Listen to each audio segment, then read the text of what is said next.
இங்க பருக்கலா. நான் உன் கூட பேசுற மூட்ல இல்ல. பேசாம போயிடு.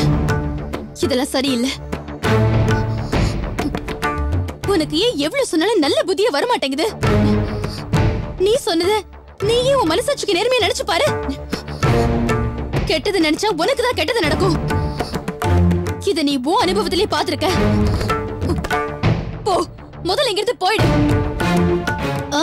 போறேன். ஆனா நீ இன்னும் இங்க எத்தனை நாளைக்கு இருக்க போறேன்னு நானும் பாக்குறேன். இந்தா புடி.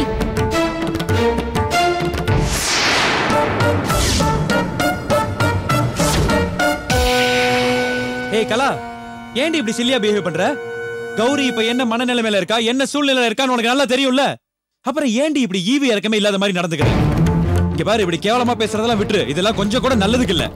நந்தினிய பத்தி பேசுறதுக்கு உனக்கு என்னடி தகுதி இருக்கு? தான் தங்கச்சியோட வாழ்க்கை நல்லா இருக்கணுமேங்கிற ஒரே காரணத்துக்காக தன்னோட வாழ்க்கையே தியாகம் பண்ணவங்கடி நந்தினி. ஆனா நீ உன் அண்ணன் இன்னொரு பொண்ணை கல்யாணம் பண்ணிட்டு வந்துட்டானே, வீட்டுல சந்தோஷமா இருக்கானேன்னு டெய்லி எங்களை பார்த்து பார்த்து வைத்தறிச்சல் பட்டுட்டு இருக்க. ஏண்டி, இந்த அண்ணனுக்காக உன் காதலை விட்டு கொடுக்கணும்னு என்னைக்காவது உனக்கு தோணி இருக்காடி? வரல. அப்புறம் ஏண்டி மத்தவங்களை பத்தி எல்லாம் பேசிட்டு இருக்க? அடுத்தவங்களை பத்தி பேசுறது இனிமேல் பார்த்தேன், அதுக்கப்புறம் போடி, போய் ஏதாவது வேலை இருந்தா பாரு, போ. பொண்டாட்டிக்கு சப்போர்ட். இவ்ளோ வாய்க்கிழிய நீ பேசுறியே, ஏ இந்த தங்கச்சிக்காக உன் காதலை நீ தியாகம் பண்ண வேண்டியதானே? ஏன் பண்ணல? மனசு வரல அதானே? அட்வைஸ் பண்றது ரொம்ப ஈஸி சார், வாழ்ந்து காட்டுறதுதான் கஷ்டம். அத நீங்க புரிஞ்சுக்கோங்க. ஏய், ச்சே, நீலாம் திருந்தவே மாட்டேடி.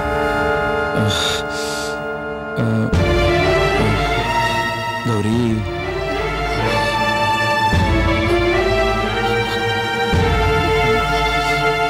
நீ இந்த ஜூஸ குடி கௌரி. அவளாம் மனுஷ ஜென்மமே கிடையாது, திருந்தவே மாட்டா. கௌரி, ஏய் ஏய் கௌரி கௌரி கௌரி கௌரி, அழாதடா அழாதடா. ஐயோ பவளம், முதல்ல நம்ம கலாவுக்கு ஒரு கல்யாணத்தை பண்ணி வச்சாதான் பழையபடி நம்ம குடும்பத்துல அமைதி நிலவும்னு நினைக்கிறேன். அதுக்குதான் அந்த கர்மம் முடிச்ச ஒத்துக்கவே மாட்டேங்கிறாளுங்க. அதானே பிரச்சனையே. பாப்போம், எப்படியாவது அவளை சமாதானப்படுத்தி சம்மதிக்க வைப்போம்.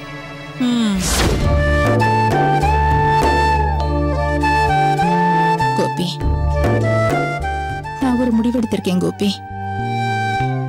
உன்கிட்ட சொல்லாம நான் எந்த முடிவும் எடுத்ததில்லை. அதை நான் நினைச்சு பாக்குறேன். யாருக்கும் நம்ம கஷ்டத்தை கொடுக்க கூடாதுன்னு நீ சொல்லியிருக்க. அதனாலதான் நான் இந்த முடிவு எடுத்திருக்கேன். நந்தினி, சூடா 2 இட்லி சாப்பிடலாம். வேண்டாம் மம்மி, நான் கிளம்பணும், டைம் ஆச்சு. எம்டி வேற கொஞ்சம் சீக்கிரம் வர சொல்லிருக்காரு. 10:30 அங்க இருக்கணும்னு சொல்லிருக்காரு. நான் போனத பொசிஷன் என்னன்னு தெரியும். ஒரு நாள் கூட சும்மா இருக்க முடியாது. அப்புறம் மாமி, நான் சொல்றேன்னு தப்பா நினைச்சுக்காதீங்க. அத்தையை எப்பவும் தனியா விடாதீங்க. எப்பவும் கூடவே இருந்து பேச்சு கொடுத்துட்டே இருங்க. அவங்க மனசு கஷ்டமா இருக்கும்.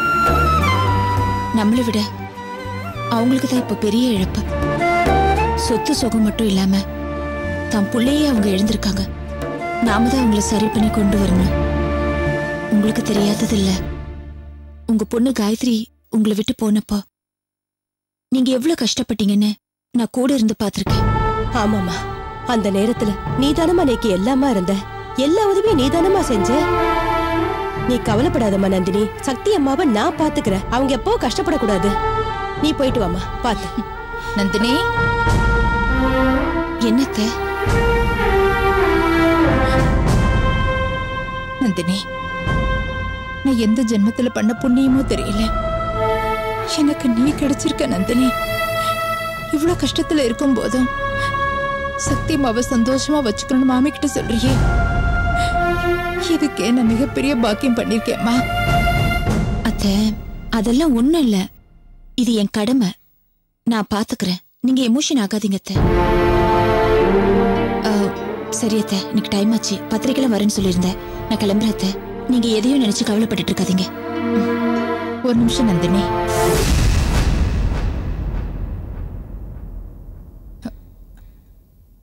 இப்போ மாமியும் நீயும் என்னை தப்பா எடுத்துக்காதீங்க.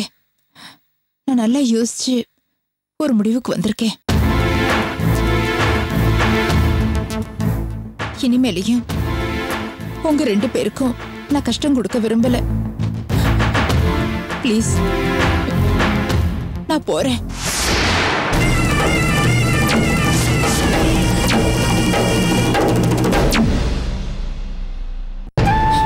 எவ்வளவு கஷ்டத்தை நான் உனக்கு கொடுத்திருக்கேன்.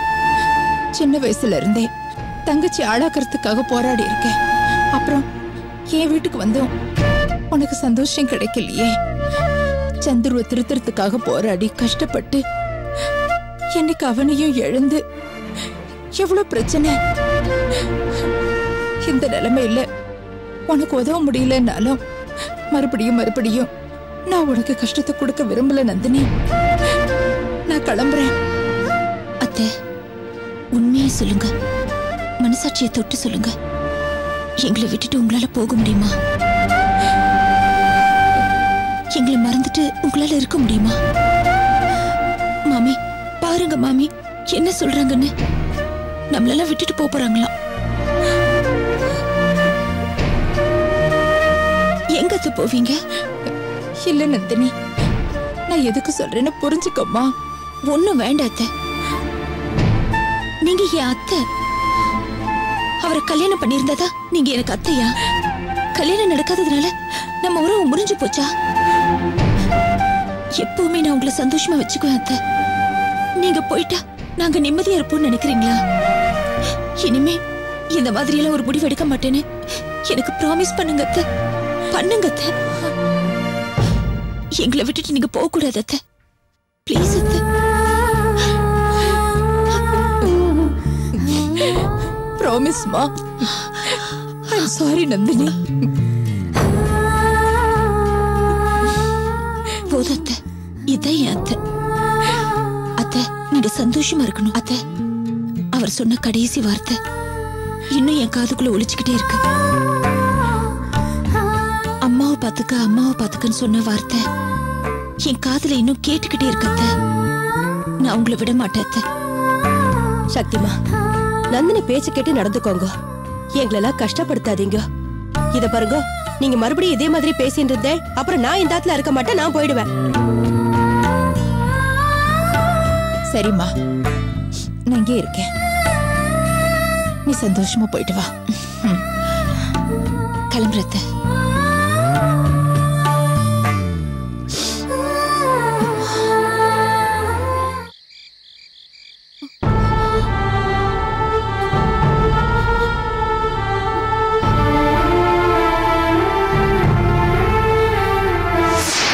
கௌரி,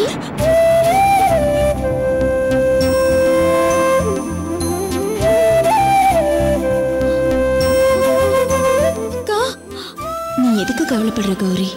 சந்தோஷமா இரு. சந்திர இப்ப என் மேல உயிரே வச்சிருக்காரு. நாங்க ஜாம்னு கல்யாணம் பண்ணிக்கிட்டு சந்தோஷமா வாழ போறோம். நீயே பொறாமப்பட போறடி. அப்படி வாழ போறோம் நாங்க.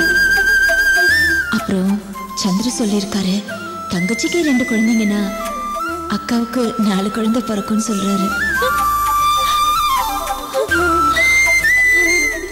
கௌரி, அத்தை தான் பேர்ல இருக்கிற எல்லா சொத்துக்களையும் என் பேர்ல மாத்தி எழுதுறதுக்கு ஏற்பாடு பண்ணியிருக்காங்க. நான் தான் வேண்டான்னு சொல்லி சந்திர பேர்ல எழுத சொல்லிட்டேன். அவர் பேர்ல இருந்தா என்ன, என் பேர்ல இருந்தா என்ன? ஈருடல் ஓர் உயிருங்கிற மாதிரி நானும் அவரும் இப்போ ஒண்ணுதானே. உன் அக்கா இப்போ பெரிய கோடீஸ்வரி. அப்புறம் அத்தை என்ன தெரியுமா சொல்றாங்க, உன் தங்கச்சியோட டெலிவரிய பெரிய ஸ்டார் ஹாஸ்பிட்டல்ல தான் வச்சு பார்க்கணும்னு சொல்றாங்க.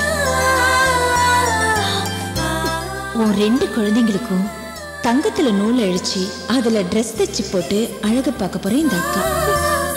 எல்லாம் அத்தை தான் சொன்னாங்க. உன்னையும் உன் குழந்தைங்களையும் எப்படி எல்லாம் நான் வாழ வைக்க போறேன்னு பாரு.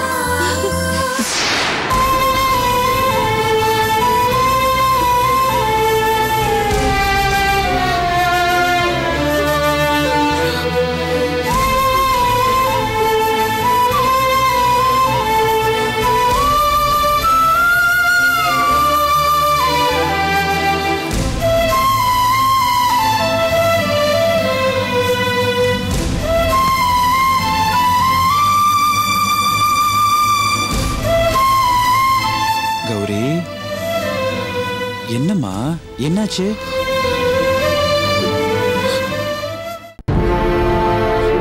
கௌரி, உன்கிட்ட நான் எத்தனை தடவை சொல்லியிருக்கேன், மாசமா இருக்கிற பொண்ணு, அது வயித்துல 1க்கு 2 குழந்தைய சுமந்துட்டு இருக்கவ, எதை பத்தியும் கவலைப்படாம சந்தோஷமா இருக்கணும்னு சொன்னேன்ல, புரிஞ்சுக்கவே மாட்டியா நீ? முடியலங்க, என்னால முடியல. எங்க பார்த்தாலும் எங்க அக்கா முகம் தான் தெரியுது, அவங்க ஞாபகம் தான் வருது. நம்மள நம்பி எவ்வளவு ஆசையா வந்திருந்தாங்க. கலாவும் உங்க அப்பாவும் பேசினதை கேட்டு எந்த அளவுக்கு மனசு வந்திருந்தா சொல்லாம கொள்ளாம போயிருப்பாங்க. எனக்கு ரொம்ப கஷ்டமா இருக்கு. மாமி வீட்டுல பேச்சுலர் பசங்க தான் தங்கி இருந்தாங்க. இவங்க நிலைமைய பார்த்துட்டு பரவாயில்ல, நாங்க ஆம்பளை பசங்க தானே, பிளாட்ஃபார்ம்ல படுத்துக்கிட்டு கார்ப்பரேஷன் பாத்ரூம்ல குளிச்சுட்டு கூட வாழ்ந்துருவோம், நீங்க எங்க போவீங்க? நேத்து வரைக்கும் ஓகோன்னு வாழ்ந்துட்டு ஓவர் நைட்ல தெருவுக்கு வந்திருக்கீங்க. எங்க அக்கா அம்மா மாதிரி இருக்கீங்க, நீங்க இங்க இருந்துக்கங்கன்னு சொல்லிட்டு கொஞ்ச நேரத்துல வீட்டை காலி பண்ணிட்டு போயிட்டாங்க. யாரு எந்த ஒண்ணு தெரியாத அந்த பசங்களுக்கு இருக்கிற மனிதாபிமானம் கூட உங்க அப்பாவுக்கும் கலாவுக்கும் இல்லாம போயிடுச்சு. இதுதான் கௌரி, இதுதான். எங்க அப்பாவோட குணம் வேற, என்னோட குணம் வேற. இவங்களுக்கும் நமக்கும் ஒத்து வராதுங்கிறது தெரிஞ்சுதான் நான் அப்பவே சொன்னேன், எங்கேயாவது ஓடி போய் கல்யாணம் பண்ணிக்கலான்னு. ஆனா உங்க அக்கா தான் அப்படிலாம் செஞ்சிடாதீங்க, அப்படி செஞ்சா உங்க அம்மா அப்பாவோட கௌரவம் உங்களால களங்கப்படுத்தப்படும் அப்படின்னு சொன்னாங்க. அவங்க சொன்ன அந்த ஒரு வார்த்தைக்காக தான் நான் இப்ப வரைக்கும் எல்லாத்தையும் பொறுமையா சகிச்சு இந்த வீட்டுல வாழ்ந்துட்டு இருக்கேன் கௌரி. உங்க அக்காவோட நல்ல மனசுக்கும் அவங்க குணத்துக்கும் நிச்சயமா யாராவது ஒருத்தர் அவங்க தங்கறதுக்கு இடம் கொடுப்பாங்க கௌரிமா. அடுத்தவங்களுக்கு அவங்க செஞ்சிருக்க உதவியும் தர்மமும் கண்டிப்பா அவங்கள காப்பாத்தும். நீ அவங்கள நினைச்சுக்கிட்டே ஃபீல் பண்ணிட்டு இருக்காதரா. அவங்க அவங்க எங்க இருந்தாலும் நல்லா இருப்பாங்க. இங்க பாரு, நான் எப்பவும் இப்படியே இருந்துட மாட்டேன். முடிஞ்ச வரைக்கும் பொறுத்து போவேன். வேற வழியே இல்லைன்னா உங்க அக்காவுக்காக நான் என்ன வேணா செய்வேன் கௌரி. நம்மளையும் நம்ம காதலையும் வாழ வச்ச தெய்வம் கௌரி அவங்க. அந்த நன்றியை நான் என்னைக்குமே மறக்க மாட்டேன் கௌரி. இப்ப கூட நீ நல்லா இருக்கணும், உன்னால இந்த குடும்பத்துல எந்த பிரச்சனையும் வந்துடக்கூடாதுங்கிறதுக்காக தான் உங்க அக்கா அங்க போய் தங்கியிருக்காங்க. அதனால நீ சந்தோஷமா இருக்கணும்டா, எதை பத்தியும் கவலைப்படாத, சரியா? விஜு, என் அக்காவுக்கு இப்ப வேலை எதுவும் இல்ல. அவங்களுக்காக ஒரு ஹெல்ப் பண்ண, உங்க ஆபீஸ்லயோ இல்ல வேற எங்கேயாவது தெரிஞ்ச இடத்துலயோ என் அக்காவுக்கு ஒரு வேலை மட்டும் வாங்கி கொடுத்துறேன். நடுக்கடல சிக்கி தவிக்கிறவங்களுக்கு ஒரு துடுப்பு கிடைச்சு கரை செய்யற மாதிரி அந்த வேலையை வச்சு எங்க அக்காவால பழைய நிலைமைக்கு வர முடியும், அவங்களால சாதிக்க முடியும். அதனால நீ இதெல்லாம் சொல்லிதான் நான் தெரிஞ்சுக்கணுமா, இல்ல நீ இப்படிலாம் செய்யடான்னு சொல்லிதான் நான் செய்யணுமா? நீ என் பொண்டாட்டிடி, உன் மனசு எப்படிப்பட்டதுன்னு எனக்கு தெரியாதா என்ன? உங்க அக்காவோட வேலைக்கான முயற்சிய நான் ஏற்கனவே செஞ்சாச்சு. இன்னும் 1-2 நாள்ல அவங்களுக்கான பிளேஸ்மெண்ட் வந்துரும். நீ எதை பத்தியும் கவலைப்படாம சந்தோஷமா சிரிச்சுக்கிட்டு கலகலன்னு இருடா, அது போதும் எனக்கு.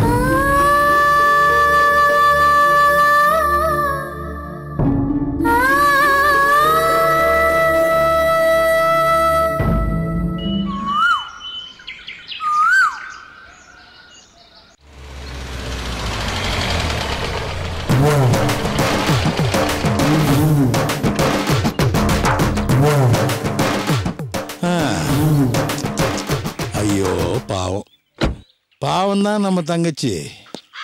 பங்களால ஏசியில வாழ்ந்தவ இப்போ கொசு கடியில ஓட்டு வீட்டில் வந்து வாழ்ந்துட்டு இருக்கிறா. கஷ்டமா தான் இருக்கு. நம்ம என்ன பண்றது? இந்நேரம் அந்த 3 பொம்பளைங்களும் நொந்து நூலாயிட்டு இருப்பாளுங்க. நம்மளும் கொஞ்சம் ஆக்டிங் பண்ண வேண்டி இருக்குது. என்ன அப்போ மேடம் மேடம்னு சொத்துக்காக நடிச்சுட்டு இருந்தோம், இப்போ அந்த சொத்தை காப்பாத்துறதுக்காக நடிக்க வேண்டி இருக்குது. என்ன வாழ்க்கை, நிம்மதியே இல்லாம போயிடுச்சே. எப்பவும் நடிப்பு தானா? என்ன தப்பு? எல்லாரும் அங்கங்க நடிச்சுக்கிட்டு தானே இருக்கிறானுங்க. பொண்டாட்டி புருஷன்கிட்ட நடிக்கிறா, புருஷன் பொண்டாட்டி கிட்ட நடிக்கிறா, அப்ப மகன்கிட்ட நடிக்கிறான், மகன் அப்பங்கிட்ட நடிக்கிறான். இப்படி எல்லாரும் அங்கங்க நடிச்சுக்கிட்டு தான் இருக்கிறாங்க. இதுல நான் நடிக்கிறதுல என்ன தப்பு இருக்குது? இருக்கா? நடிப்போம். Madam madam Nandini, Nandini madam, Nandini madam, மாமி மேடம், மாமி மாமி மேடம், மேடம் மாமி வாங்க. மேடம் எங்க மேடம்? உள்ளதா இருக்காங்க. வாங்க. மேடம் வாங்க. மேடம் நீங்க எங்க? உட்காருங்க. மேடம் மேடம் நீங்க உட்காருங்க. மேடம் வாங்க மேடம். என்ன மேடம், என்ன நடந்தது? உங்களை நான் எங்கெல்லாம் தேடுறது மேடம்? எனக்கு எவ்வளவு கஷ்டமா போயிடுச்சு தெரியுமா? நம்ம வாட்ச்மேன் தான் சொன்னா, நீங்க திடுப்புன்னு வீட்டை விட்டு வெளியேறிட்டீங்களாமே. அந்த ராஸ்கல் நாகராஜ் வந்து ஏக கலாட்டா பண்ணிட்டானாமே.